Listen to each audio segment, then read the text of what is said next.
I don't know if you knew this yet or not, but OB is a super dog-friendly town. All of San Diego is. OB really is. If you're not from here and you move here, then you realize that. I was from the Midwest when I moved out here. I just couldn't believe, like, I'm walking through Home Depot and there was a dog in the shopping cart. I mean, every restaurant I'm in, every grocery store, dogs everywhere. Go to the restaurant, they're like, here's the human menu, here's the dog menu, and you can order stuff for them. And this is crazy. And we finally gave in. I've never owned a dog in my life because my parents didn't love me, and so it took a long time. Just kidding. I actually have never owned any pet ever, so I neglected my own kids. But we finally gave in a few months ago and got our very first dog, brand new puppy. And well, I guess I have to be that guy and show you the picture of the dog. But yeah. That's we let our kids name her, so of course she's named after a Lord of the Rings character because kids, right? And but it's named after a warrior princess. That's what she is. So she's named Arwen, and yeah, little warrior princess. So we brought her down to the street fair yesterday, and she did pretty good because there's a lot of smells down there, and a lot of people and a lot of dogs, but she loved it, did really well. So we're adjusting. So there'll be more sermon stories about her, I guess, coming in the future as we learn. As I'm on a big learning curve how to have a dog. I wanted to tell you a story though, actually of a different dog. Now that I showed you Arwen, but a different dog, a little basset hound named Tattoo. And I just read the story. Little Tattoo, he actually didn't plan to go for a run that night, but his owner accidentally shut his leash in the car door. So as the owner took off, well, Tattoo went for a little run.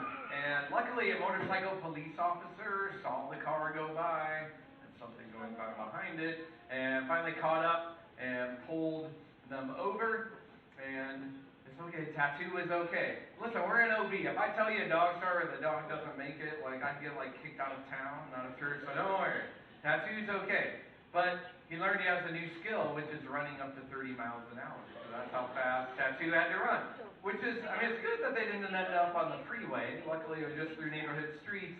But yeah, ran for 30 miles an hour, but was totally okay. And let me ask you this. Do you ever feel like life is dragging you along by the leash? Do you ever feel like you're having to run as fast as your little basset hound legs will carry you? Right? Because it can feel like that, right? I mean, just being honest. I mean, that's what life can feel like. I hope your summer doesn't feel like that, but sometimes it doesn't matter what the calendar says, right? You've just got maybe work or school and then kids and bills and chores, maybe hobbies, maybe a little bit of sleep, then health stuff hits you, then people are in town visiting, then another work trip. All the stuff is going and going and going and going. And I don't know if you ever feel just kind of burnout, tired, my little legs are running, and just like for Tattoo, it's probably more dangerous to stop than to keep running, and maybe you feel like that with your life. And if that's you or ever been you or anyone you know, I just want you to know that actually isn't how God wants you to live. God actually has something way better for you than that. That's the good news. By the way, that word good news is translated the word gospel. And so God has a lot of good news for you. And I hope you hear it every time you come. And part of his good news, part of his gospel is the rhythm that he wants for your life. And maybe we picture as God just wants to add more to my already growing to-do list because he's got a whole bunch of commands, and a whole bunch of people we're supposed to go out and bless. And so he's just adding even more to my to-do list. Now, I hope you hear today that he has a healthy rhythm to your life. That he wants to help you. In fact, I think maybe that's why you're here today. Whether you meant to be here or someone dragged you here against your will, I think God wants to speak that into you today. And even if you don't even believe all the everything in the Bible yet, or not sure what you think about God, he just has some really good wisdom for the human experience anyway. So definitely worth listening to. And I hope you'll hear that just kind of loud and clear today, especially as we're in the middle of summer as well. But we gotta get honest though. And we gotta just be honest about our pace. So I guess I have to go first since I'm up here, and if I'm honest, it's been one of the, I know sometimes you have like the month where it's like everything lands at the same time, and that's definitely been me over the last few weeks. We had, after we've adjusted to the puppy, and many issues that have come up already that I'm sure will make future stories for you, and then had to do a whole move with us, all three of our kids still within OB. But after we did all that, and then we had the Mexico kind of house build trip, which I love. Definitely always takes a little while to recover from. But then last weekend, our daughter graduated from high school, which was awesome. So proud of Avery. But we hosted both families from out of town. If you've ever brought in both sides of the family, and so they're here playing host for 4 days. You're taking them all around through like 3 different parties for all the graduation stuff, and take them out to dinner and everything. So Monday hit this week. We're like, finally we can rest. But then we suddenly remembered it's actually our son's birthday this week. So we didn't want that to get lost. Oh yeah, and now we have a birthday. Back to Target and all the grocery stores and buy more food, figure out more party stuff. And then he decided that Friday night he wanted to go to a concert that's at the San Diego Fair. So Friday night at 6 o'clock we braved all the traffic up to 5 to the San Diego Fair so we could bring him to that concert, which was awesome, and late night, and then get up early yesterday to do street fair all day. By the way, in the middle of the street fair, I did someone's wedding. So I had to do a wedding, and it was in Imperial Beach in my full suit on the sand. So drove down there and walk out, do all that, and then drive back into OB to finish the street fair and tear it down late last night so I could finish, make sure I write the sermon today. But anyway, I just say all that to tell you, this is a bad day for me to be speaking about this, because I'm just a big old hypocrite up here. I'm not living at a healthy pace right now in this, or maybe it's the perfect day. Maybe I think God wants me to just sit and kind of listen to the sermon while you listen, because sometimes I just have these crazy times, and I'm not trying to say I'm busier than anybody else, I'm not more important than anybody. I'm saying I got seasons like you do, right? Where just kind of everything hits at once. What do we do about it? What does God want for that? I don't know if you knew this or not. There are actually stories of people in the Bible. I know we know that there's stories of people who do miracles. There's stories of people who sin and mess up. I don't know if you knew there's actually stories of people that just get really just burned out. Burned out. Just kind of give up. I don't know if you knew that or not. We've been studying a guy named Elijah, and a pretty fascinating guy. This is our last week studying him, pretty much, but for now anyway. But you can check out any of the messages you missed online. It's always on our Facebook Live and our YouTube. But Elijah, he just had a whole bunch going all at once. Kind of read through his story in 1 Kings. We read about how he's with a widow, and he had to watch the widow's son die. And whenever you go through a loss in your life, that's just, losses, moves, it just takes a lot out of you. Watches her son die, but then he actually gets to be a part of bringing the son back to life. The very first resurrection ever in the Bible. But that's a big old emotional journey. A lot of lows and highs there. Then after that, story Tommy shared with you last week. Awesome story. Big showdown on the mountain between Elijah's God, our God, and between all the false gods. People think that there's these other gods that have power, and they say, who can start a fire first? And they have this big showdown. And of course, since there aren't other gods, then they do nothing. And our God shows up in huge fire. So Elijah, just kind of this big adrenaline-fueled event. And God's victorious. Right after that, by the way, we stopped the story there, but right after that, all the false prophets, Elijah had to take care of them while they ended up getting put to death. So he had to oversee all of that, and so kind of all the emotion of that. Then, immediately after that, he runs up an entire mountain. I don't know if you've ever done that. Runs up to a mountain, gets to the top, so he can beg God, please end the drought. It's been 3 years of no rain. And after praying and praying and praying, emotionally, mentally, God answers and rain comes. Huge storm. And so it's pouring rain, drought ended. Then it says he ran, so probably in the rainstorm, a 17-mile run, so he could go ahead to kind of the next place and figure out what he's going to do next. And in the middle of all that, it's still not done. Still more stress. So Elijah's got to be close to burnout now, right? Highs, lows, kind of physical, mental, emotional. Here's what happens next. Now, Ahab, he's the evil king we've been talking about. He told his wife, Jezebel, she's a pretty bad lady, everything that Elijah done. How he killed all their prophets with the sword. So Jezebel sent a message to Elijah to say, may the gods deal with me ever so severely if by this time tomorrow I don't make you turn out like one of our prophets turned out. In other words, you're going to be dead like they're dead. I'm going to kill you. She's a pretty tough girl, and that's some trash talk there. And so she says, I'm out to get you, and by this time tomorrow you're going to be dead. Then it says Elijah was afraid and ran for his life. I don't know about you, but I don't blame him.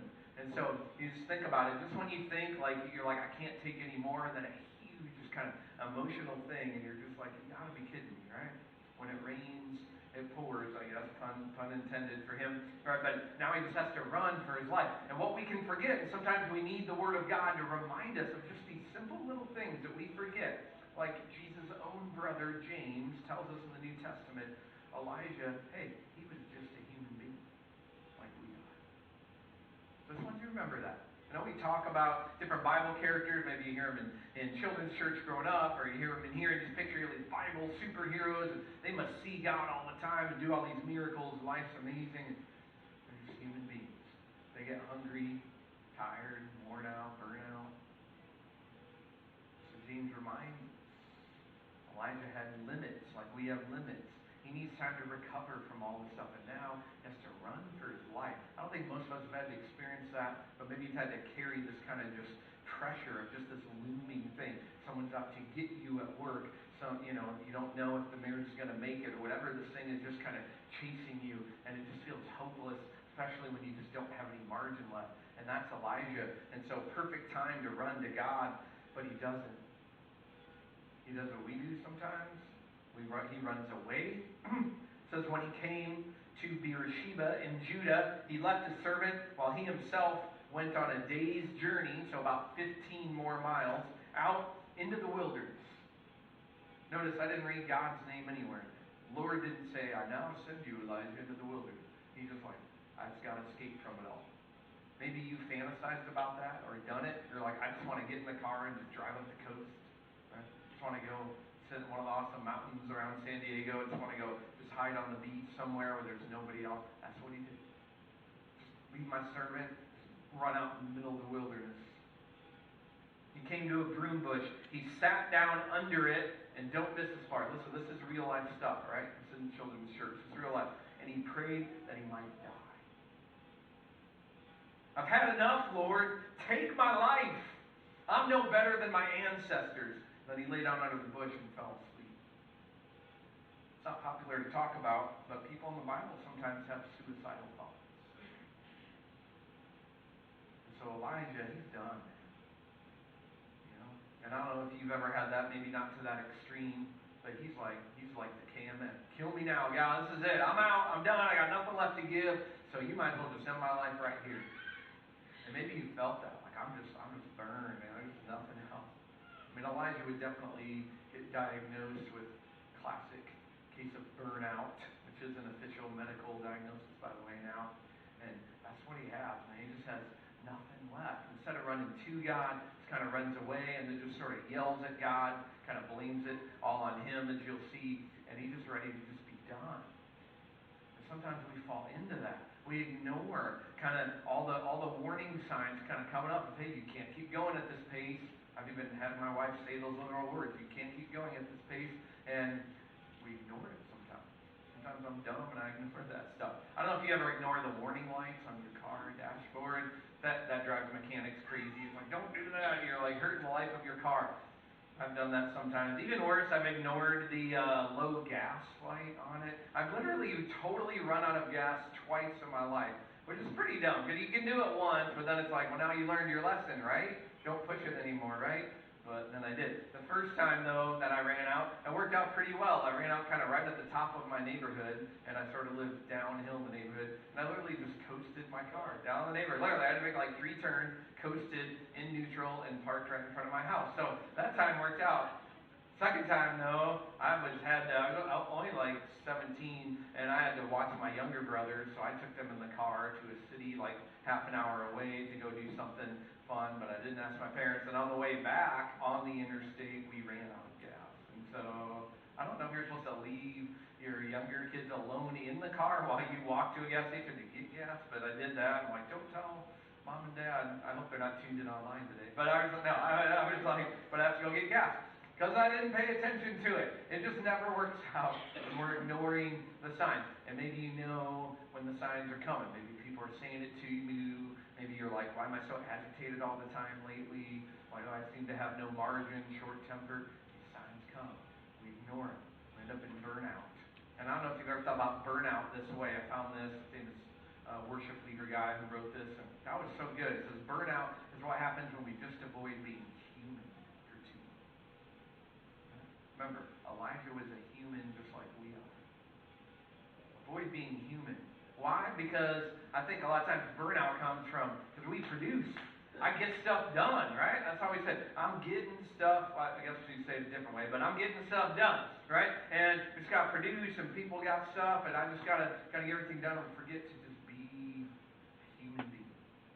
You know, whenever I start to feel burned out, and I know theologically and intellectually, actually, it's never God's will that I'm burnt out. So then I have to ask myself this hard question, well then, what am I doing that God doesn't want me to be doing? What have I added to my to-do list that He didn't put there? Whose emotions am I carrying that He said, you don't have to carry that? What anxiety am I carrying about fixing stuff that God said, I didn't ask you to do that. I got that well taken care of. Right? So if I'm burning out, somewhere in there I'm not walking in the will of God. Right? Because He never leads us to burn out. That's what happens. We avoid just being human for too long. You know, we reference Psalm 23 here quite a bit. You may have heard that one somewhere, even if you're not in church. Sometimes it's at weddings or funerals and stuff. But, you know, kind of, the Lord is my shepherd, I shall not be in want. And, you know, even though I walk, you know, through the valley of the shadow of death and stuff. Here's a little rewrite of Psalm 23 that maybe you can see if this resonates with you. It says, the clock is my dictator, I shall not rest. It makes me lie down only when exhausted. It leads me into deep depression, and it hounds my soul. It leads me in circle of frenzy for activity's sake. Even though I run frantically from task to task, I will never get it all done, for my ideal is always with me. Deadlines and my need for approval, they drive me. They anoint my head with migraines. Beyond the limits of my schedule, my inbox overflows. Surely fatigue and pressure shall follow me all the days of my life, and I will dwell in the bonds of frustration forever. Yeah, that one's a little more depressing than the actual Psalm 23, so don't print that one off and put it on the fridge or next to your desk. But maybe that one resonates with you a little more. And the problem is when we start feeling sort of burnout, because we're humans, we have survival instinct, and we say, well, I got to do something to survive. I got to start to cope with it. So we'll try anything. We'll start stress. Maybe stress eating sometimes comes from that. Because you know what stress backwards spells? Right? Desserts. Yeah, it spells desserts. That was just a little useless piece of trivia for you. But there you go. Stress eating because it spells desserts. Stress spending, right? Because stores never closed. Amazon doesn't close down about 9 p.m. It's just always open, so you can shop all the time. And lately I've been trying to figure out if Amazon Prime next day shipping is either an incredible miracle from God and heaven above, or if it's actually a tool of Satan used to draw us in. I'm not sure which way yet, right? And so then we can just start, kind of spending, start doing escapism through all sorts of stuff, right? Whatever it is, chemical stuff to make us feel a little hazy, and alcohol and porn and all sorts of things that just help us escape whatever the real stuff is, because we're just burnt out. So we can find all these ways to do it. Part of the extra challenge we have to face, I believe burnout's been around as long as human beings have been around, That's where the Bible is so relevant. Elijah lived thousands of years ago, and he's facing the same kind of stress we do, just kind of one thing after another. Now, what's different is we don't have kings and queens chasing us down, hunting you down, trying to take your life. But I would argue, at least for some of us, you do have something chasing you down, always hunting you down relentlessly. And it's technology. And I love it. And it actually helps me do a lot of godly things I couldn't do without it. But it can also just hunt me down, man. Right? It's always chasing me. Because it's never closed, never done.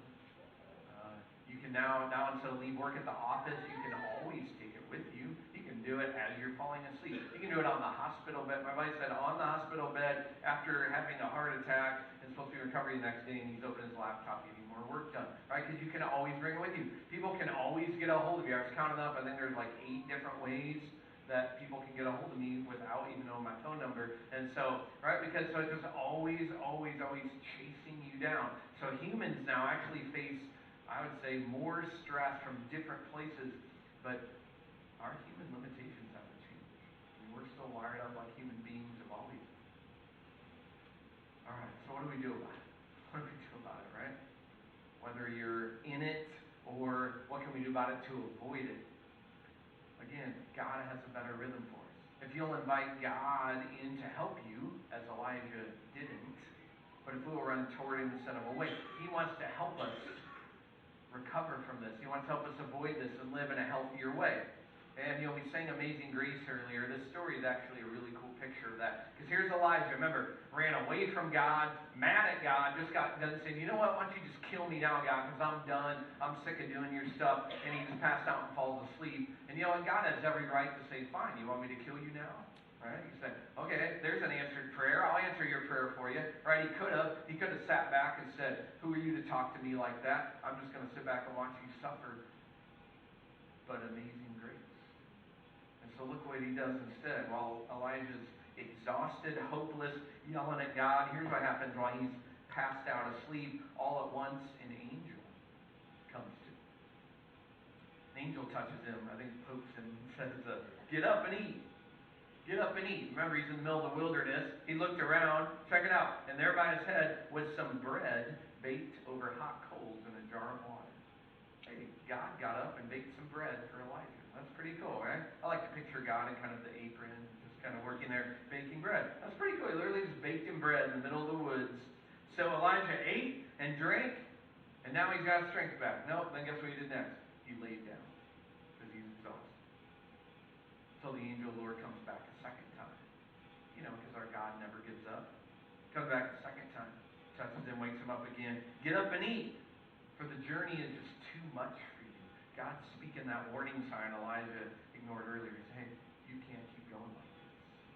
The journey is too much for you. So Elijah got up, and he ate and drank.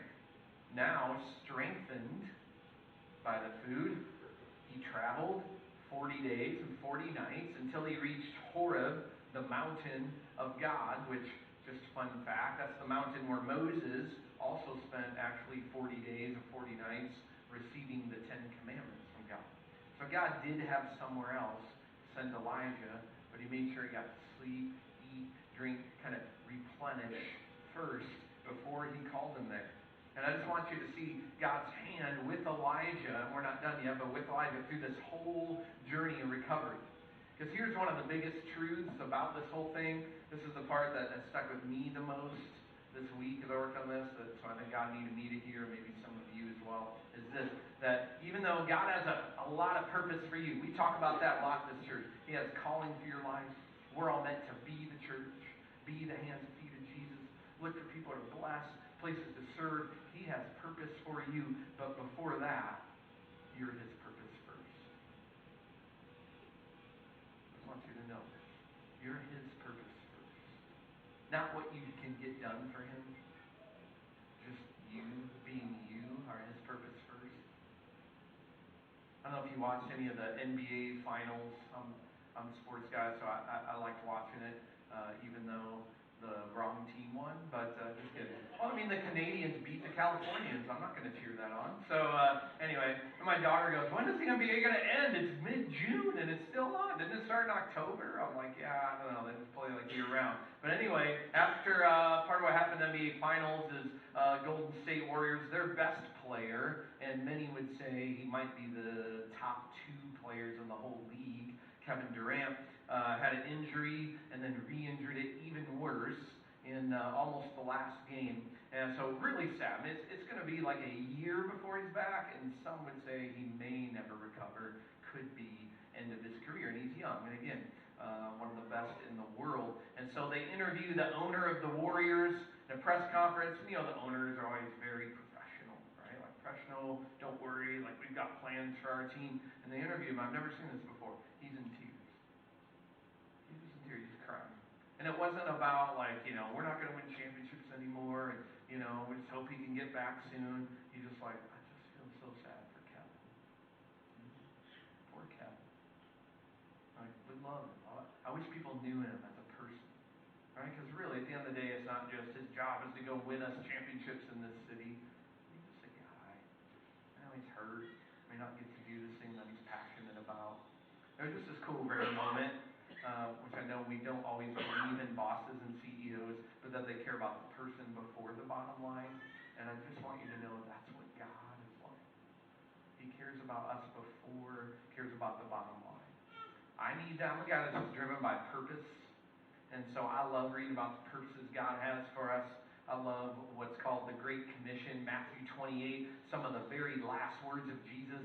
And he says, all of you, every single Christ follower, here's your purpose in life is go make disciples. Go everywhere you can, make disciples of people, teach them, baptize them.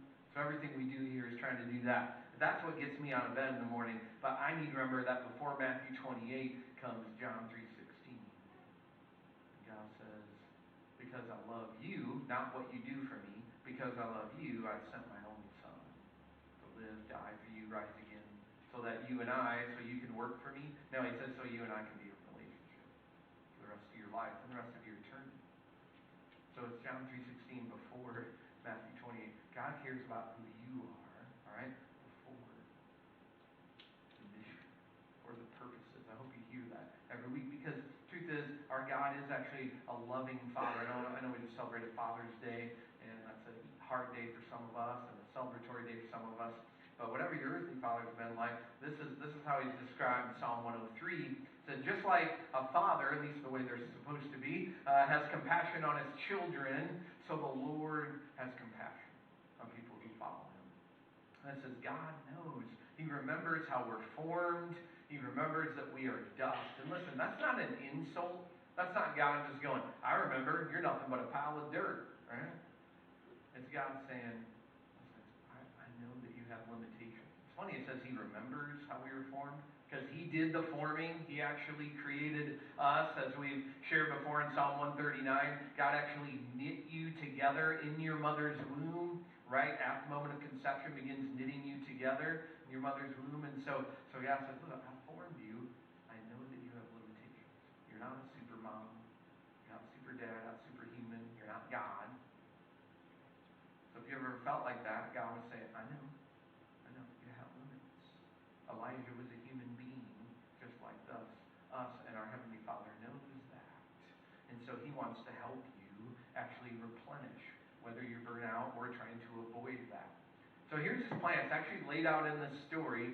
Pretty brilliant, mind-blowing plan. I'm sure you've never heard this before. That's sarcasm. So here you go. Get ready, because you're just going to want to write this down, because it's just really, really incredible what God laid out. Sleep, eat, and drink water. There you go. That's this godly wisdom right there. And you're like, that's all you got for me, Pastor Boy? I drag myself out of bed to come here so you can say sleep, eat, and drink water? You don't got anything better than that? I mean, it's just in the Bible story, so I'm just trying to show you what's in there. But, no, listen, we don't think that stuff's godly. We're like, where's the really godly stuff? Show me the real deep Bible stuff. And it's like, this is, right? I mean, it's right there. And I know it just seems so simple. I mean, we've all outgrown all that. Give me something deeper. It's so simple. Well, I just got to ask you, if it's so easy, why aren't we doing it then? You answer for you, and some of you are awesomely healthy, and we admire you. But if it's so simple, why aren't we doing it? I'll just say for me, how come I don't always then sleep in the healthy ways I know I need to? Why am I not eating in the ways that best fuel my body? Turns out the all Hodad's diet doesn't. I tried it, and it did not give me the amount of energy I kind of thought it would in my head. But, right? So, even though that's basics, it's like, but why don't we do it? Why don't we just come back to that? Just this healthy thing. This idea of sleeping. Man, I was reading, if you try to drive, by the way, when you've had only 6 hours, some of you are like, that would be a good night. But if you've had 6 hours or less of sleep and you drive, you're like this close to being at the legal alcohol level of drunk driving. That's the same effect on your brain. You won't get pulled over and arrested for it, but just saying, right? I mean, it's the same kind of risk, which is crazy to think about. So all this stuff, I mean, God knew. God knew. We kind of laugh, say it's basic, but he's like, listen, sleep and eat, drink and walk. That kind of taking care of ourselves physically. So I just want you to know that you have permission to sleep more. If you need me to come tell your toddlers that, your babies, you just bring them to me, because I'll tell them. I'll say, God wants your parents to sleep more, so you better let them. I don't think they'll listen to me, but I'll try it, though. I'll try it. I'll help you out, because God wants you to know that, all right? Because he says that over and over. He wants to take care of you. You know what's cool? We see this all throughout Scripture. Old Testament, all in New Testament. Jesus. Jesus is God with skin on, right? He shows us who is God if he were a human being. And so Jesus shows us that. So Jesus, he's got followers walking around with him, and their life's crazy pace, like yours. They're walking everywhere. They run into people all the time, just talking, extroverting, having to talk to people, heal some people, forgive people, get attacked by critics all the time. Maybe you feel that. So they do all that, and Jesus finally sees that so many people were coming to him, they didn't even get time to eat. I did skip lunch this week because I had too many meetings on one of the days. It's dumb, but sometimes I do that. And when Jesus does that, he sees that, didn't have time to eat. He says, come away with me by yourselves. You don't have to bring other people. Let's go to a quiet place and let's get some rest. Isn't that cool that Jesus said that? He didn't just say that to his followers a long time ago. He speaks that into you today. And some of you, the whole reason you're here is just Jesus just wanted to speak that to you. Come with me. Let's go to a quiet place. Let's get some rest. That's what he does. He's a God who isn't just driving us. Now, he's going to stretch us out of our comfort zone at times, right? Doesn't mean we never have to do hard things. Doesn't mean I don't have to sometimes step to faith or persevere through some things that are going to be draining. But he'll always say, but come with me. Right? Let's go get some rest. That's what he does. In fact, sometimes the godliest thing you can do is take a nap. And I think right there, that is the single best slide we've ever had in any sermon here. So I like it. I'm just going to work it into every message every week because I just like it. You should definitely take a picture of it and just write that down. No, but there you go. You got permission, right? Just taking a nap because Jesus come away with me to get some rest. I always try to think like what's kind of the practical way to kind of put that into practice. So I think about it as kind of these three rhythms. So you answer just for you, how are you doing at each of these three? Because I find I'm actually doing pretty good at two of these, and one I really need to work on. Okay, rest daily, Sabbath weekly, retreat regularly.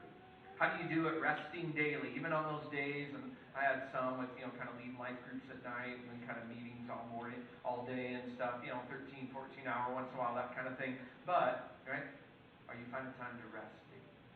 And for some of you, your daily rest, it's actually first thing in the morning. I cannot relate to you morning people at all. It's so foreign to me. But that's good. That's great that you do that, right? Because you wake up, you're like, everything's quiet. It's like it's sunrise, like start my day centered and quiet. That's an awesome time to do that. So keep doing that. For some, you can't do that because the kids woke up and so it's not a peaceful time. Maybe for you, actually it's like lunch break at work. Because you're actually not at home where things are chaotic and you could actually go on a walk or sit alone in your car. That'd be the rest. For some, it's right when you get home from work. For some, for me, I like kind of later at night because then everything's really quiet. I like when it's sort of dark out. Kind of, other people in my house are in bed. Just kind of just quiet. Right, but figuring out what is that time each day. And I know it's a little shorter maybe, but time each day. Sabbathing weekly, a whole day off of Sabbath, like what we're doing today, kind of beginning your week in worship. So good job with that. But what is that day for you? And then, and I do fairly well at that. For me, people that know me, my day off is Monday, so that's really my Sabbath. So I apologize in advance if I don't return emails, phone calls. People that know me know Carter's not going to see this till Tuesday anyway, because that's what I do. I do pretty good. I maybe work like 2 Mondays of the whole year, so I'm getting pretty good at that one. Third one, though, is the one I struggle with the most, kind of the retreating regularly. I hope that you get a vacation because it's summer and that you just, weekends away and just kind of more extended 1 week, 2 week. I don't know if you do for me or doing a month, whatever, but whatever that is for you, my wife and I are still trying to figure that out, just trying to schedule it. It always seems to crash with other stuff, but we got to figure those things out, right? Those times to really just spend with God. I think that's what Elijah was doing, kind of the 40-day, 40-night journey. Part of that was kind of this retreat, him and God. So figuring that out.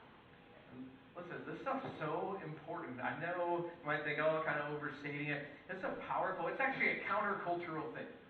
Keeping a Sabbath is actually defiant and rebellious, believe it or not. You can be a huge rebel by actually getting rest.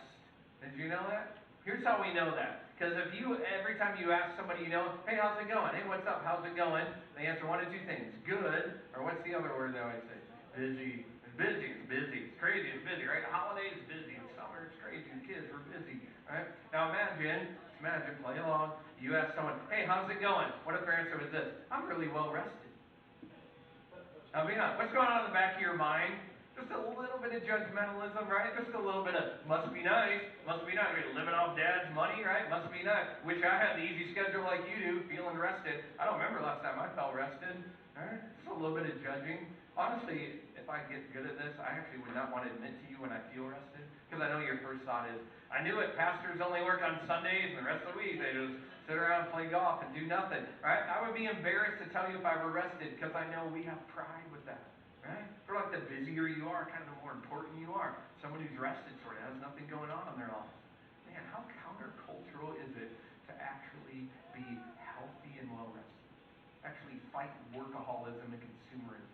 So you know what? I'm more than just a producing machine. I'm rested. Keeping the Sabbath. We forget right there in the 10 Commandments of the Bible, right? Right there, right next to, do not steal, do not covet your neighbor's spouse, do not murder other people, or ever worship any false idol ahead of our God, and by the way, keep the Sabbath. That's right there in that. By the way, if they're in ranked order, Sabbath is way ahead of murder and stealing and coveting. I think that's the one of the 10 that we sort of, well, yeah, I mean, easy for them to say. I mean, they weren't busy way back. I mean, in the Old Testament, like we are now, right? That's one of those old-fashioned kind of things God kind of says, or one of those good kind of pieces of advice. But he was serious. Keep the Sabbath. Those 10 commandments, by the way, are here's 10 experiences that if you live by them, you will get the full experience of the human life. And regularly resting and connecting with God was one of them. I often wonder, by the way, quick side question, quick soapbox, I'm like, how many of our problems currently today in our country, just in people's lives we know, not all of them, how many of them could you trace back to lack of people slowing down enough to rest?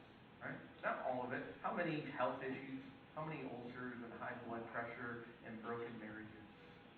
And families where non-present parents and friendships, even loneliness, depression, suicidal stuff. Again, not all of it, but how much of that could actually trace back to, wow, if we actually believed God and took him seriously, if our whole country, and there are some countries that are way better at it, we actually knew how to just rest.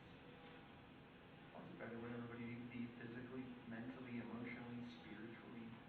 Man, God knew what he was talking about, right? Keep the Sabbath. It's one of the top guidelines in our lives that he has. Taking that seriously to do that. And part of why we do that, it's not just resting physically.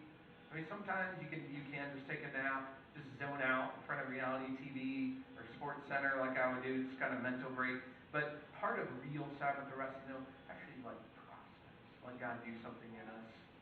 I know emotions, we don't like to think about that a lot as guys anyway, but just the idea of, process, right? Like let God kind of wrestle with God through what we're going through. That's what I try to do sometimes on my Mondays, a mix of just fun stuff, but then just kind of sit, process that, right? So we gotta let God do that in us. So let me read you the rest of the story, all right? So here's the final piece of the story. Actually, we haven't even gotten to the coolest part yet. So Elijah, right? He follows God, finally gets some rest, finally follows God to this next mountain. But he's still frustrated.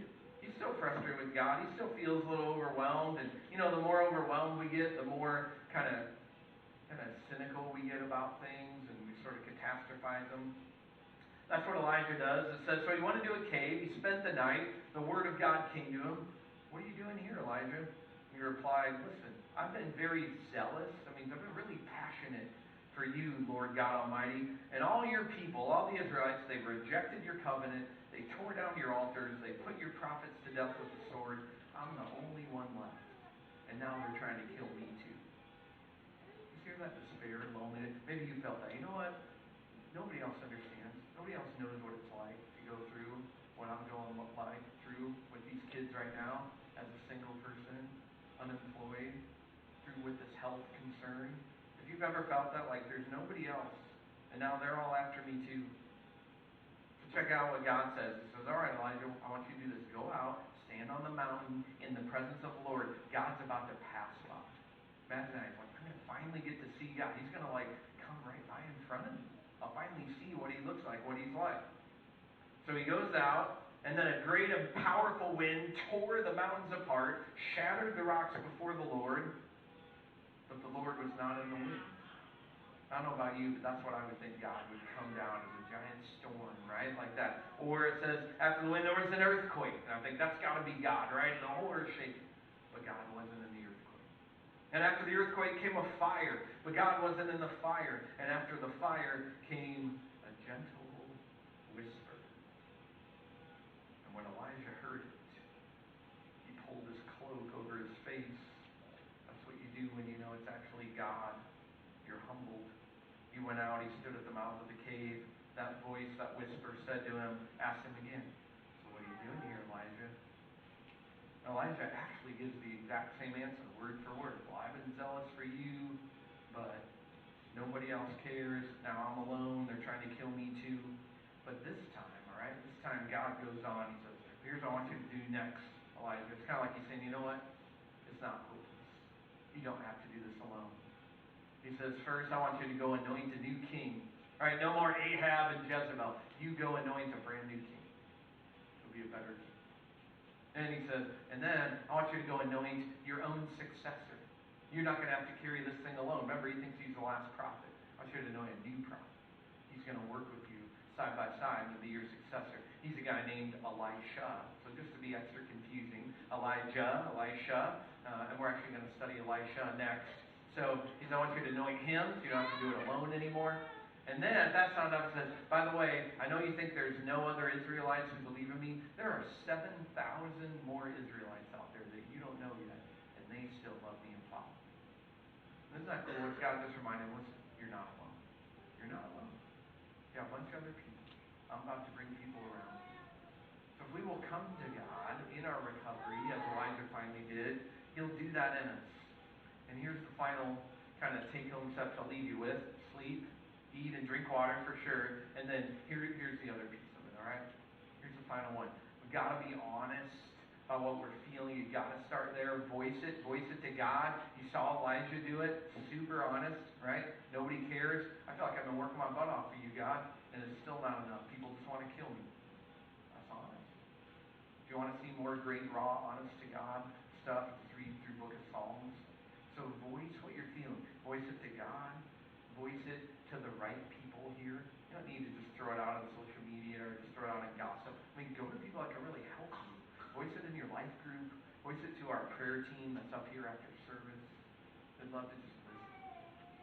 Keep it private. Pray over you. And honestly, if it's helpful, voice it to therapists and counselors. We're huge believers in that.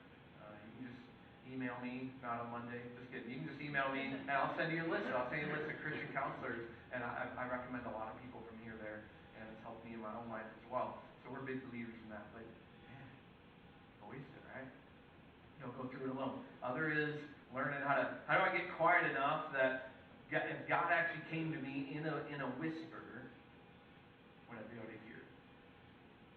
Or am I like just too loud, too chaotic? I was thinking, how can we learn how to put our life on airplane mode? Right? So we can just sort of like silence everything else. And I can just hear God. Can you find those places to be quiet enough to do that? Can you slow down enough that if he came in a whisper, you would see it? Not just in an earthquake, but in the whisper. And if you're ready for the master's level version of that, all right, here we go. Here we go. If you're ready for the really advanced, some of you are going to think this is literally the worst suggestion you've ever heard in church. But I'm going to dare you, if you're ready, to really prove that you can slow down enough to listen to God. I dare you to pick the longest line at the grocery store next time, and not the shortest checkout line, and the longest line in traffic. Go all the way to the right and just sit in that really long line instead of trying to find the fastest way through. I know it sounds terrible, but you know what it shows? You say, you know what? I'm not always in a hurry. I can slow down long enough to listen to God and just be. But whatever that is for you, just creating space for silence, or to experience God's presence, what Elijah did. And you got to figure out how do you best experience it. Some of you do it through music. You're like, yeah, just put on worship music, that's it. Some of you, it's nature, walking, sitting just out, sunset, sunrise. Some of you, it's engaging intellectually, podcasts, reading books, studies, really getting to know kind of depth of God. Whatever it is for you, though, challenge for you is, how do you do more? Creating space. Said we're going to do more of that. And then, of course, as God ended up with Elijah, get some help. Don't go through it alone. Remember what Elijah did? What we want to do? Runs away into the wilderness. Most people, when I see they get burnt out, the first thing they cut out, by the way, is church, life group, and any connection that might actually help them out of busyness. That's been you. It's okay. I've done that before, right? But rather than run away from it, it's what if I run toward those things? Because they'll actually help me and remind me who God is, remind me who I am. You know, the power of rest and Sabbath, here's what I realized for me, it's actually a huge step of faith. Because if I'm going to rest, like Sabbath for a day or retreat or whatever, it's a huge step of faith to say, God can run the world without me, right? Like, God can carry this church without me. It's His. He just lets me be here, right? That God can run things without me finds a big step of faith. And a step of faith of saying, God's not going to love me less because I'm suddenly not doing anything for Him. I love you just as much when you're just being you. Just being. In fact, most of His Word isn't a to-do list. Most of Scripture is, here's who you're meant to just be. So I'll close with these words from Jesus because I just have to come back to Him so often. And remember earlier He says, come with me, let's go get some rest. Here's what He later speaks to a whole big group of people. He says, come to me, all you who are weary, who are burdened, either physically or mentally or emotionally or relationally or spiritually. I'll give you rest. Next verse He says, I'll bring rest to your soul. And so, as we close today, instead of just saying, all right, now go get your kids and go off and have a great Sunday, we just wanted to give you just our final few minutes together. All right? So we got time, don't worry. It's our last few minutes. We're just going to do a final song and just do prayer, kind of bring down life. You don't even have to stand today to sing it. If you don't want to sing, if you just want to listen or just connect with God. So I'll bring the band up and I'll just kind of pray over you. And so it's just like God, I just want to create space that you at least get a few minutes of rest this week. I hope you get more, but I want to at least start your week with this. So, Father, we